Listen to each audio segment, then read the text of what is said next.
Bienvenidos a la clase de Dirección Estratégica.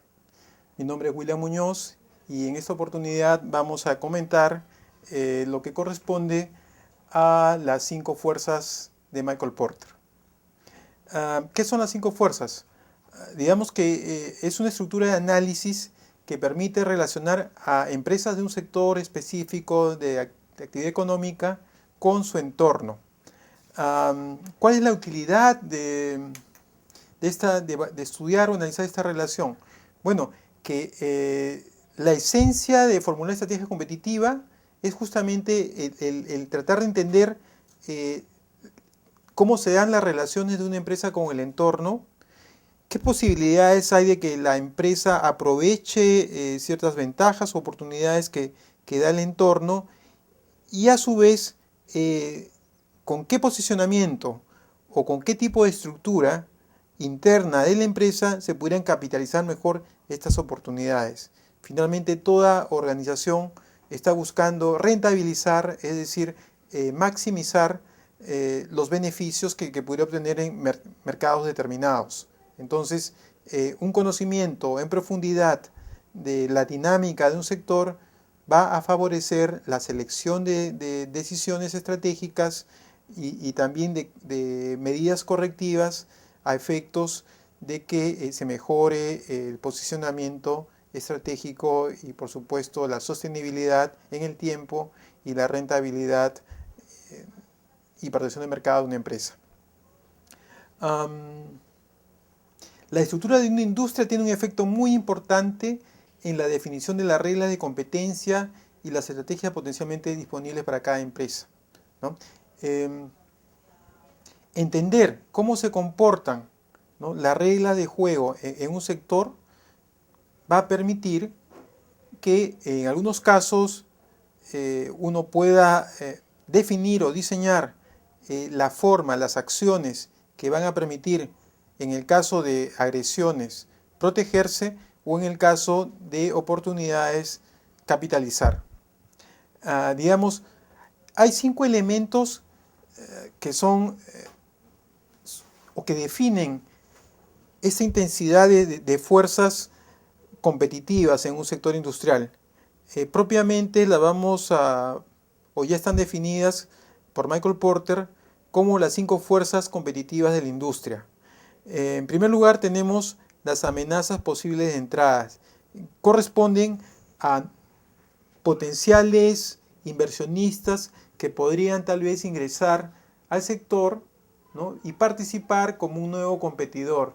Evidentemente, ante un mayor número de competidores, se entiende que habrá una mayor rivalidad por las utilidades que genera el sector y ciertos riesgos y amenazas para los competidores alojados.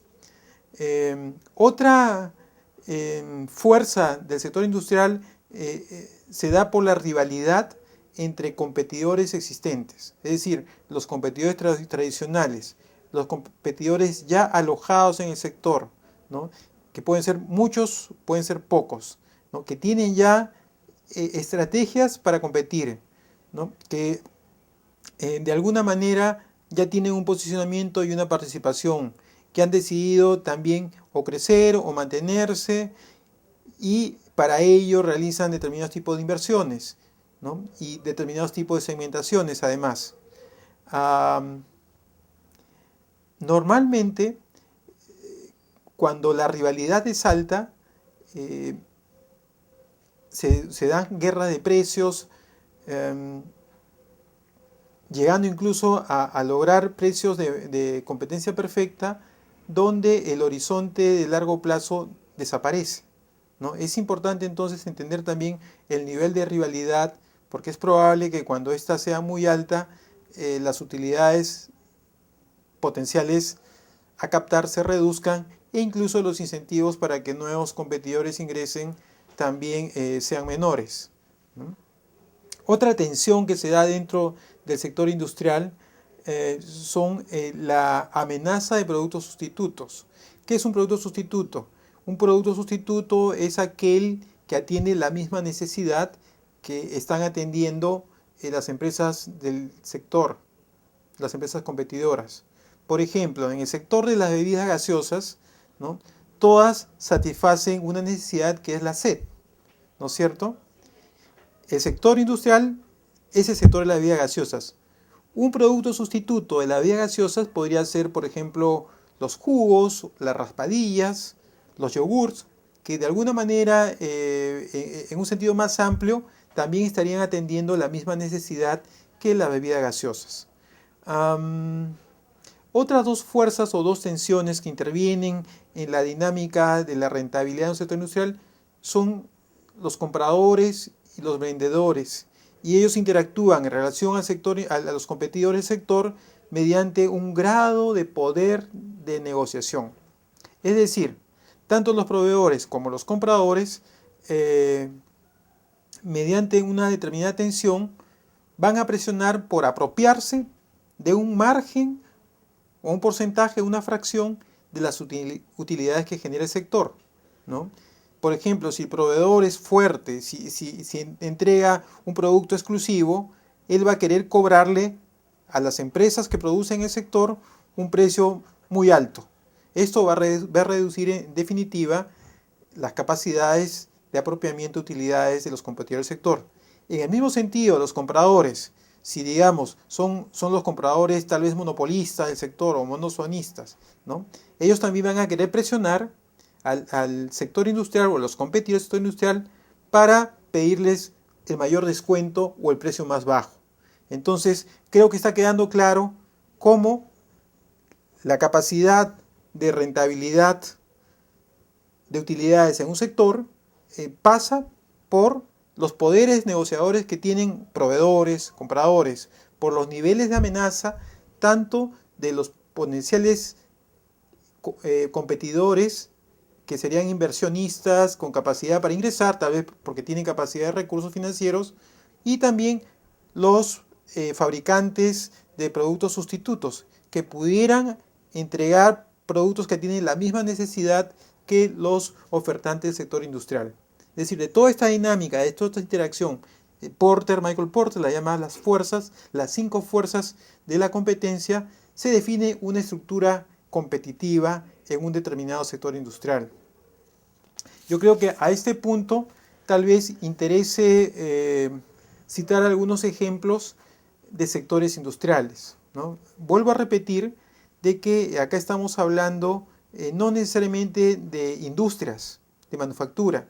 Pueden ser empresas de servicio, de comercio o manufactura, ciertamente, ¿no?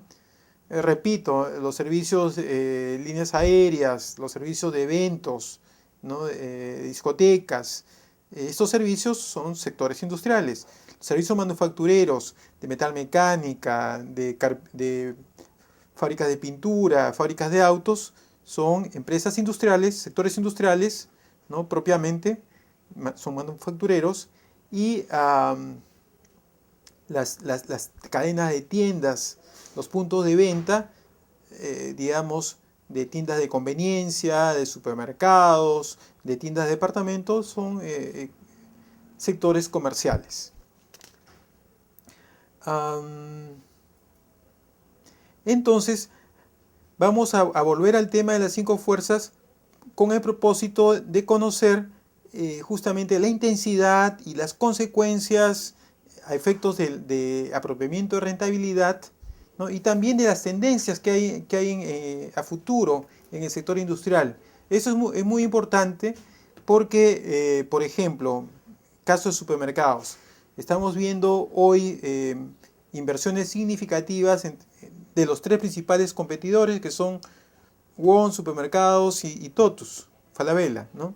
Entonces, uno puede prever que estas inversiones tan agresivas en provincias, en muchos formatos, en muchas tiendas, tiene detrás un análisis de las 5 fuerzas de este sector de supermercados, donde aparentemente se llega a la conclusión de que el futuro del sector es muy promisorio, posiblemente por la baja profundidad de los supermercados en el Perú, posiblemente por el ingreso de las remuneraciones, del PBI per cápita de los peruanos, los niveles de urbanización, el mayor empleo que se va generando, es decir, los estilos de vida, condiciones que van propiciando que la demanda y las inversiones en el sector supermercados se justifique, ¿no es cierto? Conforme aumenta la intensidad y la competencia de una industria, disminuye el margen de ganancia, la tasa de retorno sobre el capital invertido. Esto es muy importante, ¿no? Sobre todo cuando analicemos la fuerza rivalidad de los competidores. Bien, volviendo al tema de la amenaza de nuevos entrantes,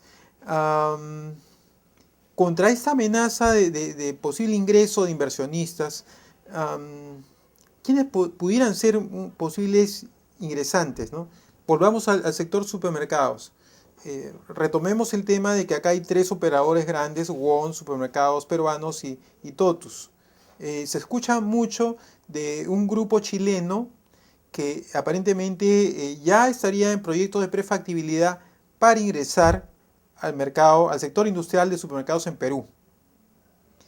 Mucho se ha hablado también de que Walmart, la gran cadena transnacional americana de supermercados, tendría cierto interés. Esto todavía no maduró tanto como sí el caso del operador chileno.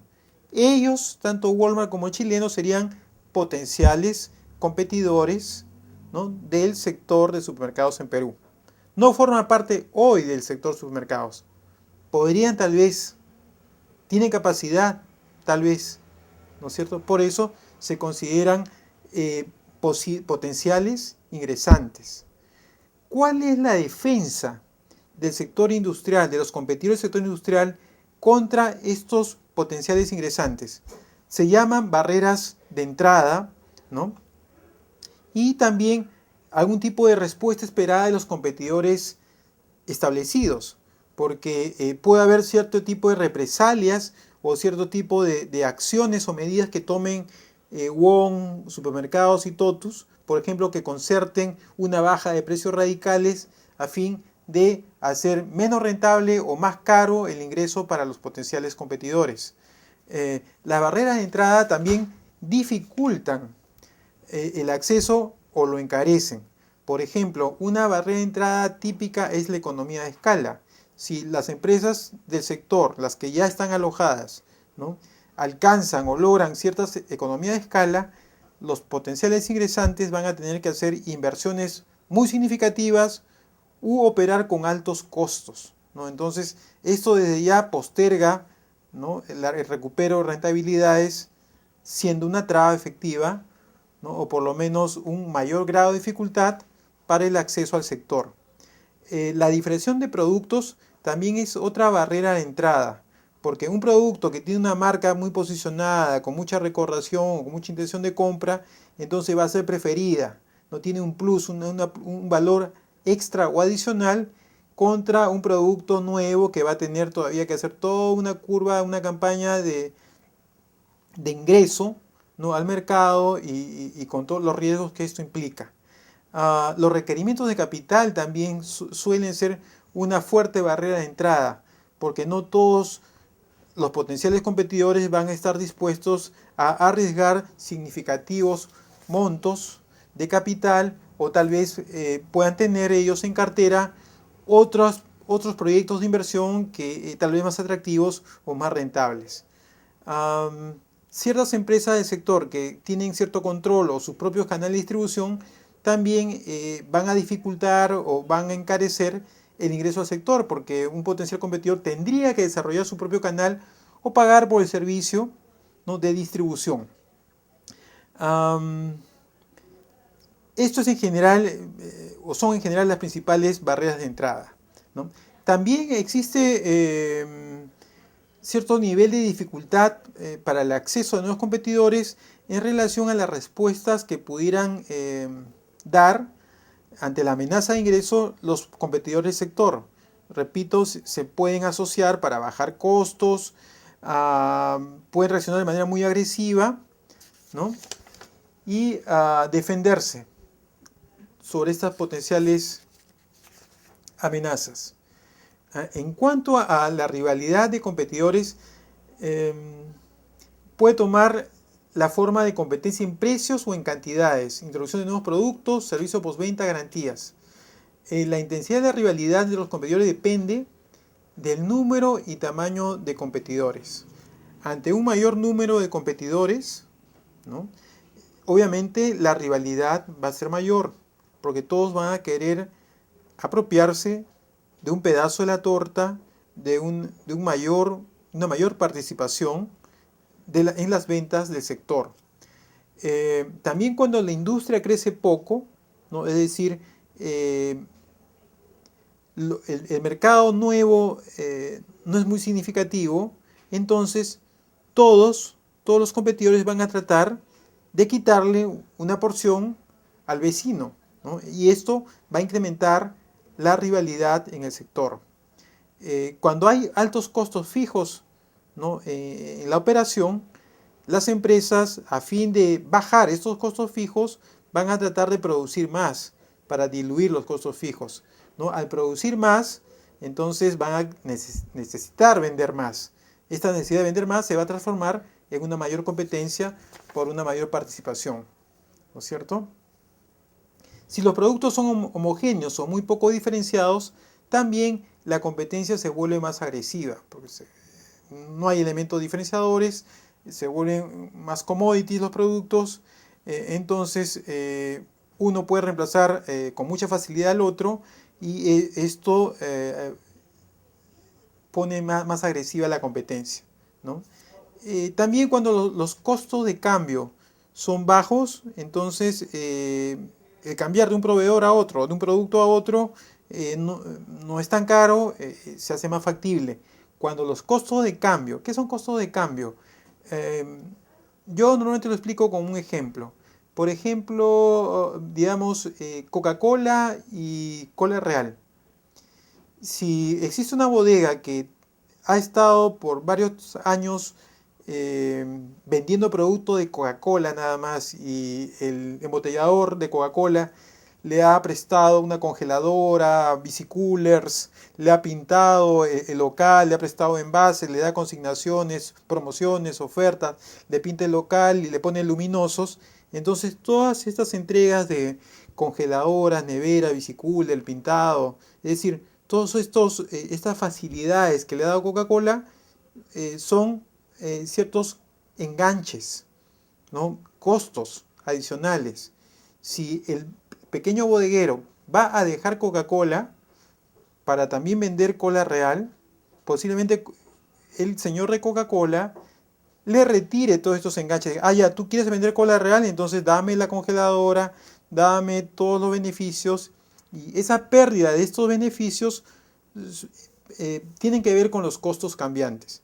Costos cambiantes también son aquellos en los que hay que incurrir cuando yo, por ejemplo, de un sistema Sony paso a un sistema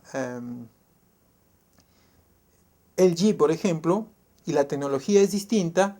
Yo voy a tener que entrenar a mis operadores en una nueva tecnología. Los operadores, mientras aprenden y dominan la nueva tecnología, pueden dar pérdidas de eficiencia, lentitudes, productividades, y todo eso puede ser un costo de cambio, de una adaptación a una nueva tecnología. Entonces, la idea acá es de que cuando los costos de cambio son bajos, entonces la rivalidad es mayor, porque es más fácil competir.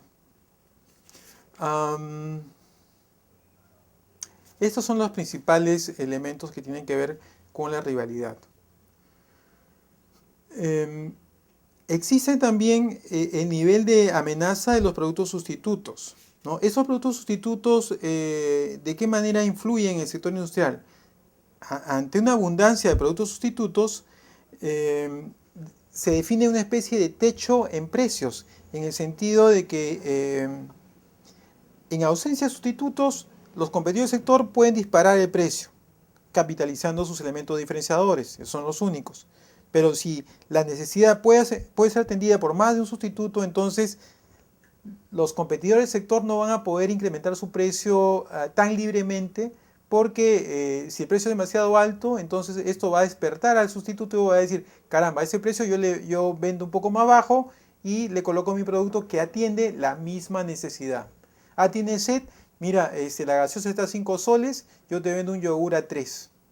¿no? Entonces, es en ese sentido que el producto sustituto pone un techo al precio, ¿no?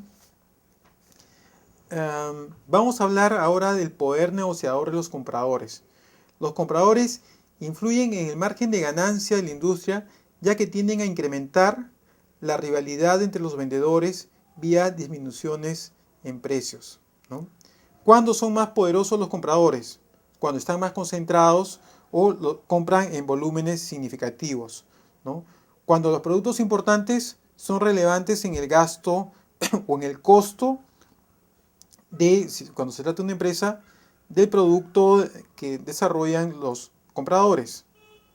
Cuando el producto es estándar, ¿no? Si es estándar, entonces el comprador tiene la capacidad de, si no le gusta o si el precio le parece muy elevado, de buscar un proveedor alternativo, y es muy probable que lo encuentre porque el producto es estándar. Entonces debe haber más de un proveedor que entregue ese producto estándar.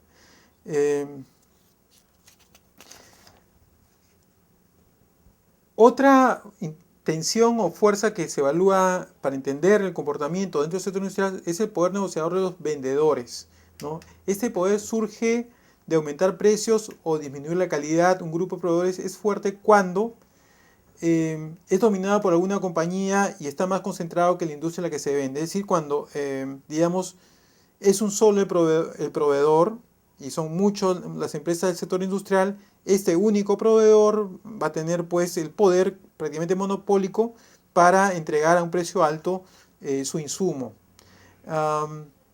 Cuando no tienen muchos sustitutos, cuando la industria a la que atienden no es importante en términos de ventas totales, cuando los proveedores están diversificados y han creado costos cambiantes, y cuando el proveedor puede amenazar con integrarse hacia adelante. ¿Qué cosa es integrarse hacia adelante?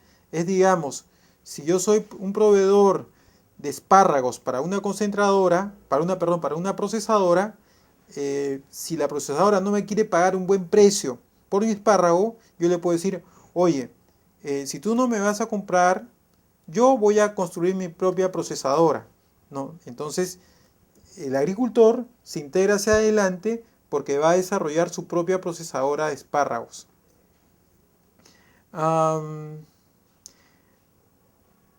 Bueno, recapitulando, hemos tratado de revisar un instrumento muy potente para entender la naturaleza de la competencia en un sector industrial. Un sector industrial puede ser manufacturero, de servicios o de comercio. Michael Porter lo bautizó o definió como sector industrial. Al centro del sector industrial están las empresas competidoras que manejan o mantienen niveles de rivalidad que pueden ser altos o bajos. Cuando la rivalidad es alta, hay mucho incentivo para innovar y para desarrollar nuevos productos, porque la lucha es por diferenciarse. ¿Por qué hay necesidad de diferenciarse? Porque esto permite cobrar o fijar precios más altos por los productos. Sin embargo, no es tan fácil el apropiamiento de las utilidades en un sector, porque además de los competidores, existen proveedores y compradores que también tienen poderes negociadores definidos en función a si son muchos, a si son pocos, a si hay costos cambiantes altos o bajos, a si el producto que entrega el proveedor es relevante para el competidor del sector, o si el producto que justamente entrega el sector es relevante para el comprador. A su vez, la existencia de potenciales competidores o potenciales productos sustitutos también limita la capacidad de generación de utilidades debido a que fijan techos a la fijación de precios, ¿no?, para los productos entregados por el sector. Finalmente, las barreras de entrada protegen de alguna forma a los competidores instalados porque dificultan o encarecen el ingreso de potenciales competidores. Bien, eso sería todo por esta sesión. Muchas gracias.